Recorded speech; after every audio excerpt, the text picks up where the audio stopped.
A few days ago, I posted on my community tab asking you guys to comment some of your bold NHL predictions, and I was going to turn it into a video series kind of like NHL Deal or No Deal, but instead it's going to be Agree or Disagree, and I really go in depth on all your guys' bold predictions. I'll start up the Deal or No Deal again, probably around the draft, but as for right now, it doesn't really make sense to do that because teams cannot make trades. So with that being said, I hope you guys all enjoy, and let's get right into the video. The first one comes from Vili Perhonen. I hope I'm saying your name right. I'm sorry if I butchered it, but they say it's actually McKinnon who benefits more from playing with Rantanen. Now, I'm going to disagree with this one, but I think it's kind of true because I think they just really feed off each other. I don't really think it's one benefiting from the other.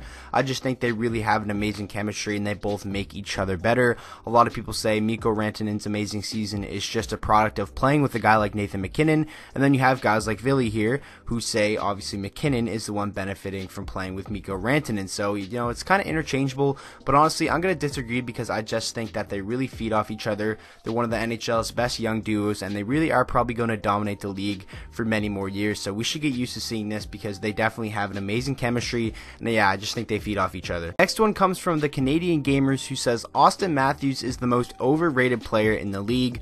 I strongly disagree with this one, and I'm not really a Leafs fan. I'm a Detroit Red Wings fan, obviously, but I just think he gets a lot of coverage, especially here in Canada, just because he plays in probably the biggest market in the entire NHL in Toronto. So he gets talked about a lot, and in that aspect I wouldn't even say he's overrated. I just think he gets a lot of coverage, and he really is a fantastic player. He's only in his third season, and he was tearing up the league at the beginning of the year, and if it wasn't for that injury, I honestly think he'd be up there around the top in the league in goals and points. So I don't think he's overrated whatsoever. Yes, he does get talked about, maybe sometimes a little bit too much, but nonetheless he's an amazing player, and I definitely don't think skill wise he's overrated whatsoever.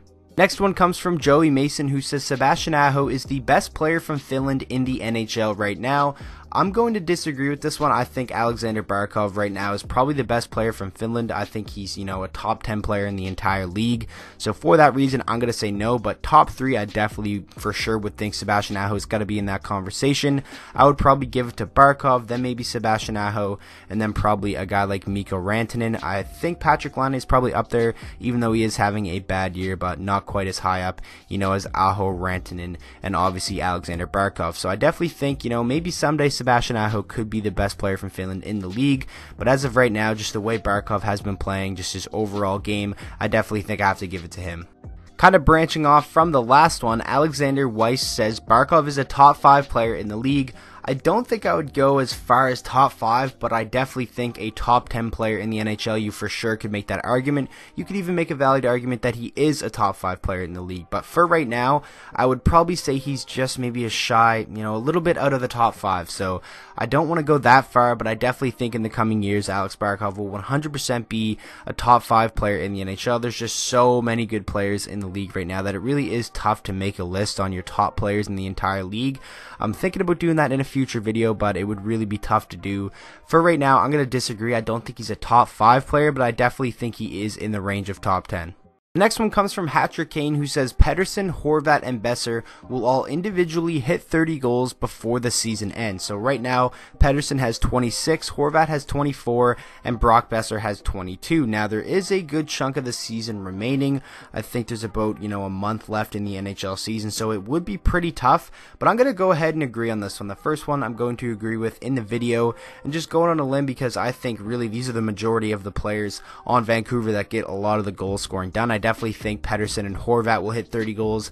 Brock Besser, he did miss some time with injury, so he's only sitting at 22, so I think it would be a little bit tougher for him, but most definitely I do think all these guys can hit 30 goals this season, so I'm going to go ahead and agree, and for Vancouver, a rebuilding team, heading in the right direction, that would really be a good sign. The next one comes from a good friend of mine, Vegas Golden Knights Coverage. If you guys haven't subscribed to his channel, I don't know what you're doing. He's probably one of the funniest, if not the funniest NHL YouTubers out there, so make sure to go check him out. He does videos on Vegas and all that stuff, and he says Mark Stone will hit 100 points next season, and I honestly definitely think this is possible. He's kind of known more for his two-way game, who's a guy who can give you around 82 points, a point-per-game player, but I definitely think if he plays the way he did this season for a full 82 games next year, stays healthy, and, get some really good chemistry with some of the top guys on Vegas, I definitely could see this happening.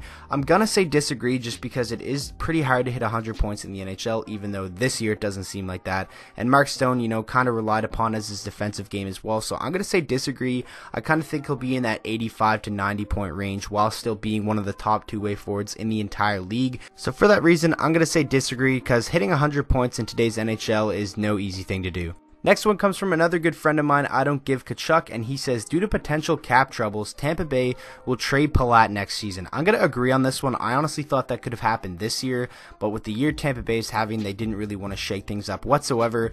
But obviously, they do have a big offseason coming, trying to re-sign Braden Point, and he's definitely going to be owed a lot of money. And then you have guys in the future like Mikhail Sergachev, Anthony Cirelli, Matthew Joseph, and all those guys are going to need to get paid eventually. And I definitely think, Tyler Johnson, Andre Palat, and those guys will for sure be expendable. I think Palat could be one of the main targets at next year's trade deadline, so for sure I definitely see him getting moved. I like this one a lot, so I'm gonna agree.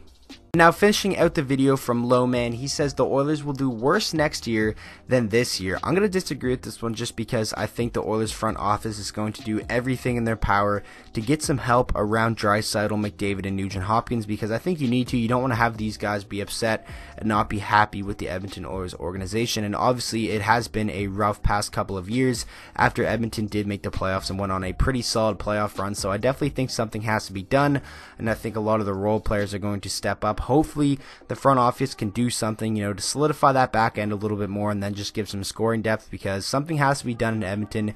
You can't be wasting, these guys years in their prime, with just having terrible players around them. So with that being said, I definitely think the Oilers will have a better year next year, because I think they're probably going to have a little bit of a better roster depending on what the front office does this summer. But I'm going to disagree, but it's definitely possible that they could. So that is going to wrap up the video. I really hope you guys did enjoy. If you didn't get into this video, if your comment didn't get featured, don't worry. I'm going to be doing a lot of these because you can really do them all the time. It's not like the Deal or No Deal where after the trade deadline you can't make trades. So I really had fun doing this, and make sure you guys keep an eye out on my community tab for stuff like this, because I post them pretty often. I post polls there and stuff. So with that being said, I hope you guys all enjoyed the video. If you did, please make sure to drop a like on it and subscribe to the channel for daily NHL content, and I will see you guys all in the next video.